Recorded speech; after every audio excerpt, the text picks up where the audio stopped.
Your focus isn't lost, it's scattered, but you can reclaim it.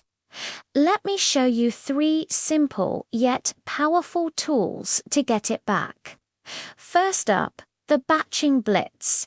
Stop letting your inbox run your day. Instead of answering emails sporadically, group them together and tackle them all in one focused session. This small change brings huge returns in mental clarity. Next, try digital detox blocks. Set a timer for 60 minutes and put all screens away. No phone, no computer, nothing. This is your time to reset your dopamine loop and let your brain breathe. You'll be amazed at how refreshed you feel. Finally, the single task sprint. Pick just one goal and give it your undivided attention for 25 minutes.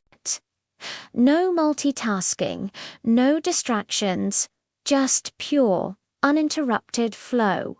Repeat these daily. Small focus wins are how you rebuild a strong, resilient mind. If this helped, be sure to like and subscribe for more Mindwave moments. Thanks for watching.